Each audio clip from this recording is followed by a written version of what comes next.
Dans ce quartier branché de Paris, une révolution se joue derrière cette façade. Des boissons et des plats d'un nouveau genre. La cuisine de Joelma, la patronne, née dans la forêt amazonienne. C'est fort, hein, les filles, hein, mais c'est bien, mais c'est très bien. Son restaurant ne désemplit pas, grâce à une promesse. Ses clients ne viennent pas simplement manger. Ils espèrent prendre soin de leur santé grâce à de nouveaux aliments exotiques, baptisés super aliments. L'açaï, une baie qui serait antioxydante. La maca, une racine que l'on dit vitalisante. La spiruline, algue supposée fortifiante. Ou encore l'acérola, énergisante. Voilà. Là, c'est un petit caviar d'açaï. Sur la salade, il y a l'acérola. Donc, c'est très riche en vitamine C. Là-dedans, il y a la maca. Ça donne pas mal de vitalité. Donc, c'est très minéralisant, plein de nutriments. 15,50 € le plat, ce n'est pas donné.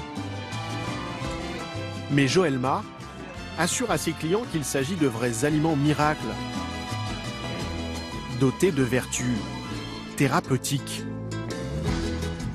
Mais vous savez, c'est bien pour le foie. En fait, c'est gingembre, curcuma, menthe, citron. Donc, c'est anti-inflammatoire, c'est anti-cancer. C'est vraiment une des boissons vraiment que je trouve que c'est vraiment super.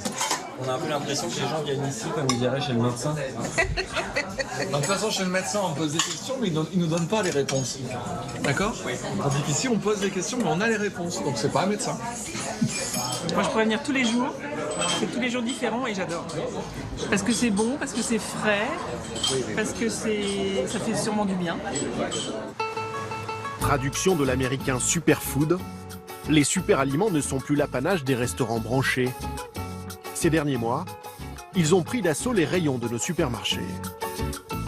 Vendus au prix fort grâce à leur image de nourriture saine et totalement naturelle, ils sont importés de régions sauvages, en Amérique du Sud, en Afrique ou en Asie. L'anti-malbouffe industrielle dans l'esprit de leurs adeptes, même si aucune étude scientifique n'a jusqu'ici prouvé leur efficacité. Mais alors, pourquoi parle-t-on de super-aliments ?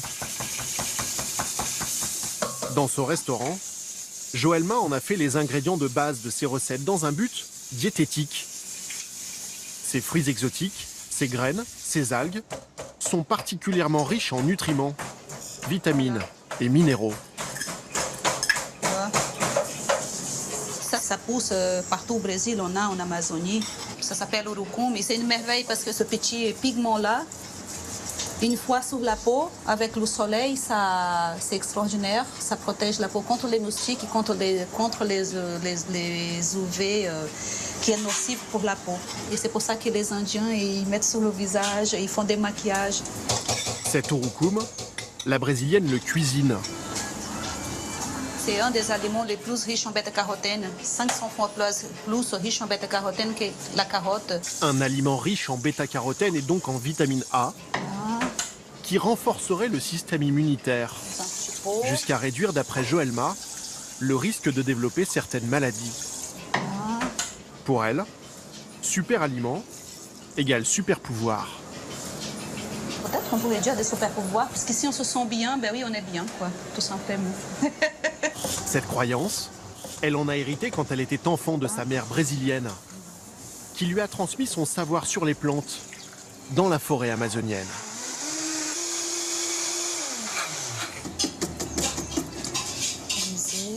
Elle m'a tout transmis parce que c'est vient d'une lignée de femmes qui pour but, c'est d'apprendre les enfants, à les nouveaux, la connaissance des plantes, effectivement des plantes et des racines, comme le gingembre, comme l'açaï. C'était sa particularité en tribu, elle était connaisseuse de plantes et des racines.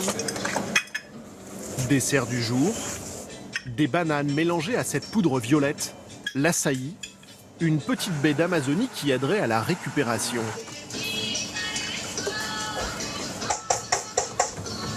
L'açaï, c'est excellent parce que c'est les antioxydants, il y a du fer, du calcium, et donc tout ça, c'est extraordinaire pour la santé.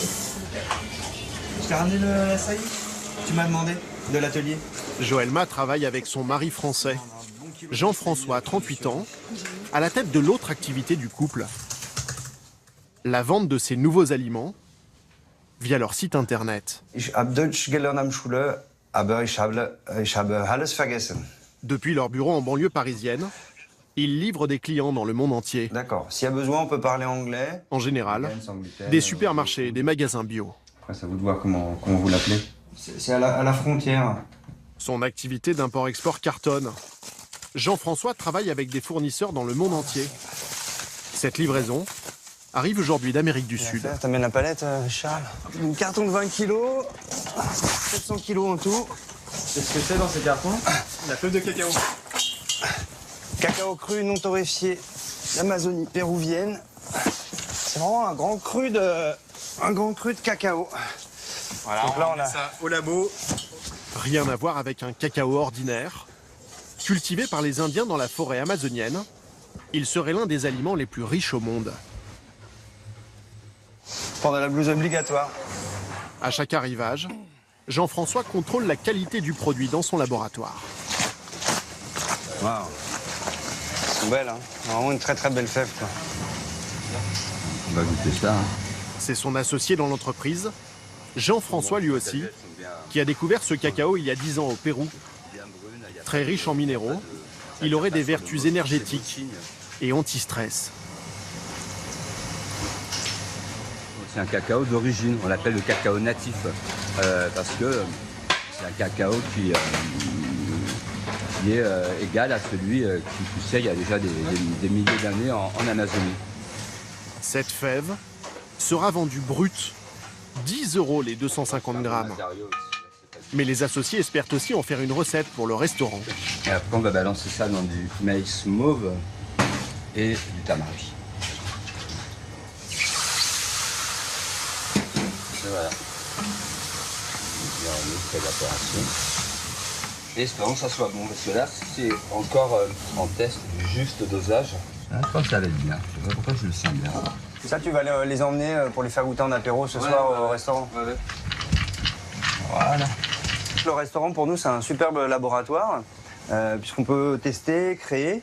Et puis c'est comme ça que finalement, on finit par, dans le temps, sortir des nouveaux produits. Donc peut-être, voilà, ce que tu es en train de filmer aujourd'hui, ça sera dans un sachet vendu en magasin biologique, sur Internet, dans notre boutique dans 1 an, 2 ans, 3 ans, 5 ans. On ne sait pas. Dans ce laboratoire, les produits arrivent du monde entier, comme cette poudre de maca. Ils sont simplement conditionnés en sachets et vendus sous l'appellation de super aliments. Une trentaine au total. L'açaï du Brésil, l'acérola, le deuxième fruit qui contient le plus de vitamine C, l'urucum, on a la caroube du Pérou, en grand, en petit. Après, on a de la stevia, notre spiruline Burkina Faso. Puis on a nos créations maison, donc on fait des mélanges avec des super aliments, du sarrasin pré-germé, on rajoute des fruits frais, du lait végétal.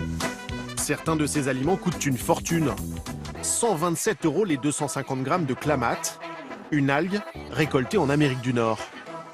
Les clients sont prêts à payer très cher. On commence à être à l'étroit puisque on est en pleine croissance, plus 35% chaque année. L'an dernier, la petite entreprise a réalisé 1,5 million d'euros de chiffre d'affaires. Mais pour continuer à grandir, elle doit sans cesse proposer de nouveaux produits. Jean-François part donc souvent en chasse. C'est bon? Dans les endroits les plus reculés de la planète.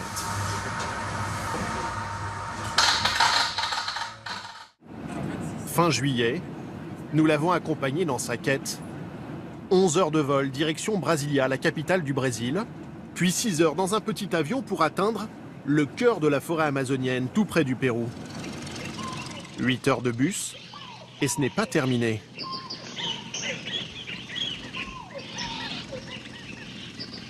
Jean-François, accompagné de sa femme Joelma, doivent encore faire 2 heures de pirogue pour atteindre le village d'Indiens qui va les accueillir. C'est là que le couple espère dégoter de nouveaux produits qu'il pourra vendre sous le terme de super aliments. et des pieds de graviola. C'est lequel le graviola? La graviola, c'est celle là-bas. Banane. Banane, goyave. Ça, c'est un cocotier, tu vois. Là. Les chevaux sauvages. Qu'est-ce que c'est bon de voir les animaux en liberté comme ça. Ce voyage est un pèlerinage pour Joelma. C'est la première fois qu'elle revient à l'endroit où elle est née et a grandi jusqu'à l'âge de 5 ans, avant d'être chassée avec sa famille par les gros producteurs de caoutchouc brésiliens, comme tous les Indiens de la région. Depuis, ils ont récupéré une partie de leurs terres, rendue par l'État brésilien.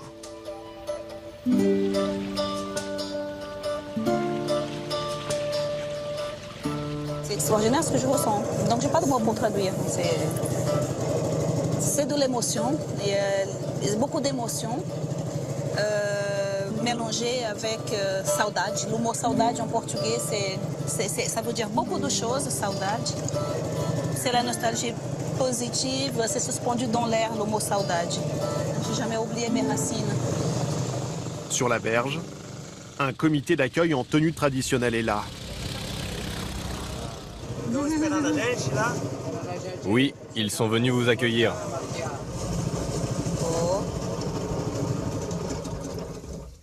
Meu nome é Jeff, Jean-François, sou francês. Prazer. Meu nome é Jean-François Jeff. Obrigado por receber a gente. Prazer, qual é o seu nome? Un autre monde, très loin de leur restaurant parisien. Le couple va passer une semaine dans la tribu des Uniqueen. Une communauté de 10 000 membres, répartie dans plusieurs villages comme celui-ci, et qui a sa propre langue. Ils vivent de pêche, de cueillette et d'agriculture, loin du monde moderne.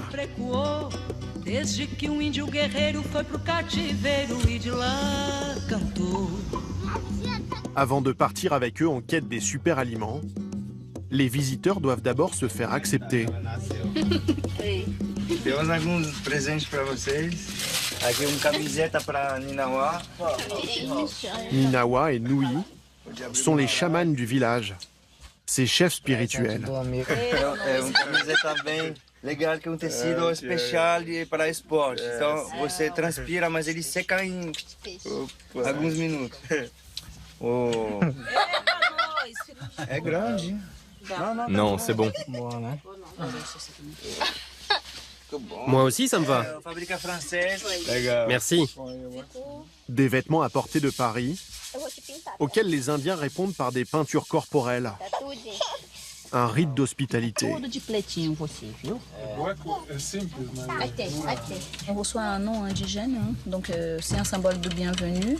Mon nom c'est Mapuani, ça veut dire une femme guerrière et chercheuse des plantes, connaisseuse des plantes. Les Indiens peignent des motifs naturels sur la peau de leurs hôtes avec de l'urucum, la petite graine rouge utilisée en cuisine par Joelma. Des peintures qui doivent les protéger avant de partir dans la jungle. Bah, c'est marrant, on m'a fait la uña di gato derrière. C'est une liane d'Amazonie qu'on importe. Sitôt ces cadeaux terminés, Jean-François et Joelma peuvent partir en quête des super aliments, guidés par les habitants, sans qui rien ne serait possible. L'Amazonie est un réservoir inépuisable de biodiversité, le plus riche au monde. 10 000 espèces animales, 40 000 espèces de plantes, dont certaines n'ont pas à ce jour été découvertes par l'homme.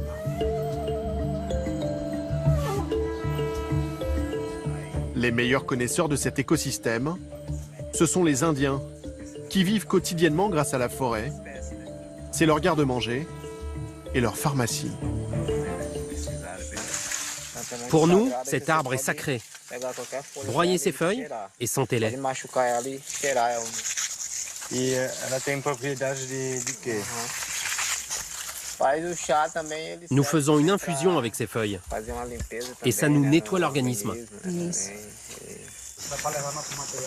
Dans les pas des chamans, les Français espèrent dégoter de nouveaux produits qu'ils pourront vendre à leurs clients. Oh, o açaí! Tu vois? Ben oui, Voilà. et c'est o açaí, né? Ça, c'est les graines d'açaï. C'est où il pousse. L'açaï, Joëlma l'utilise déjà en cuisine.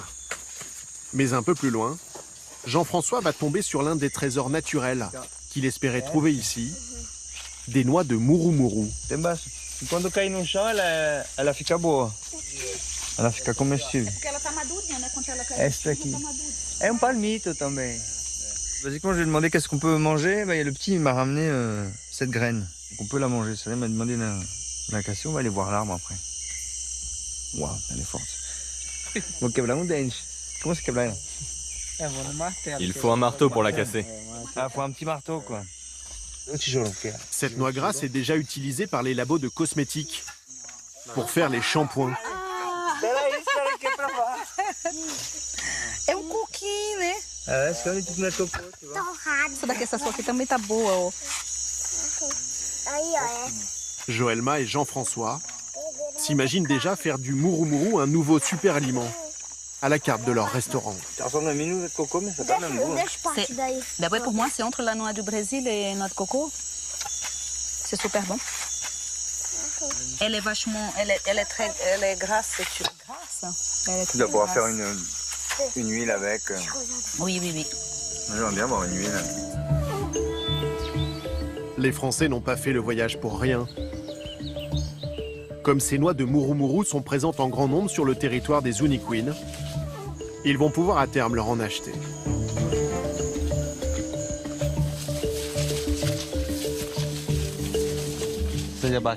Près de l'arbre à Bacaba, nous plantons du macaxi.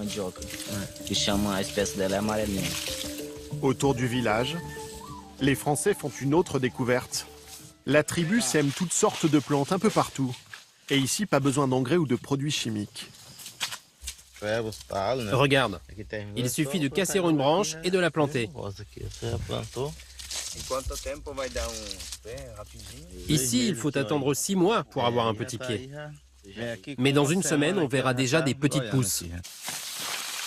Les Zuniquin cultivent notamment cette variété rare de manioc, très riche en vitamine A. Ah ouais, bien jaune. Là, par exemple, on pourrait imaginer cette farine de manioc pour ses apports nutritionnels, ses saveurs. On puisse l'utiliser un peu comme on utiliserait des flocons de pommes de terre. Et en faire une base pour proposer, par exemple, une purée de manioc jaune à la spiruline et aux graines de chia. Le manioc jaune d'Amazonie a-t-il des vertus thérapeutiques? Difficile à dire. Mais sa provenance et le fait qu'il soit cultivé dans une terre absolument vierge lui promettent déjà un beau succès en France. Par ici, ce sont des pousses de cacao. Dans ce potager sauvage, Jean-François enchaîne les découvertes. Autant de fruits exotiques qu'il pourra peut-être vendre à ses clients comme de nouveaux super aliments. Sa consciência e que também poderia vender lá, exportar para esses países. Oui, ce serait notre rêve. Nous aimerions bien partager notre connaissance de cette alimentation naturelle. Então, eu acho interessante esse intercâmbio, esse troco de conhecimento para entrar direitinho numa qualidade top. Estamos procurando a melhor qualidade, não só bem interessante. Aucune vente n'est conclue au cours de cette visite. Mais Jean-François et Joëlma se sont promis de rester en contact avec les Zuniquin pour leur acheter un jour peut-être l'açaï, le muru-muru et le manioc jaune de leur région.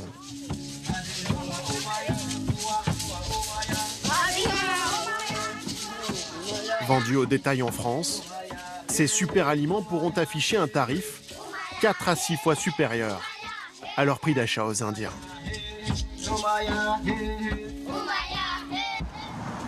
Mais alors pour nous consommateurs, cela vaut-il le coup de payer aussi cher pour ces aliments d'un nouveau genre? À Paris, direction le cabinet d'une diététicienne. Bonjour. Bonjour, bienvenue. Merci. Alors, qu'est-ce que vous avez apporté? La poudre d'acérola. Intéressant. De l'acérola importé du Brésil, C'est piquant, c'est pas sucré. Mais aussi de l'açaï et des feuilles de chou kale. Ces super aliments sont en tête des ventes en France. Cette idée qu'on leur attribue de super pouvoir et cette connotation super aliment, elle n'est pas si galvaudée que cela. Parce que c'est vrai qu'ils contiennent des taux très élevés en certains nutriments. Et c'est ce qui fait la particularité de ces aliments-là. Les études ont montré que ces pigments, ces antioxydants, vitamine C, anthocyanes et puis d'autres vitamines comme la vitamine K, avaient des effets sur, par exemple, les maladies cardiovasculaires à titre de protection. Ces produits exotiques sont donc bons pour notre santé. Mais méritent-ils pour autant cette appellation de super aliment? En clair, font-ils des miracles? L'acérola, par exemple, qui est une petite cerise d'Amérique du Sud, a des taux très élevés en vitamine C. Or, l'organisme ne peut assimiler que jusqu'à un certain taux de vitamine C. Au-delà, il va le rejeter. Ce sont les intestins qui vont dire stop et qui vont éliminer naturellement le surplus de vitamine C. Un surplus superflu qui ne justifierait donc pas de dépenser plus. On peut retrouver ces composants dans d'autres fruits et légumes de notre table et qui sont, ma foi, de consommation assez courante. Par exemple, les anthocyanes qu'on retrouve dans les baies d'açaï, on peut en retrouver dans nos fruits rouges. Mieux vaut donc adopter au quotidien un régime équilibré et faire du sport. Si ce n'est guère exotique, c'est encore pour notre santé le plus efficace et le moins onéreux.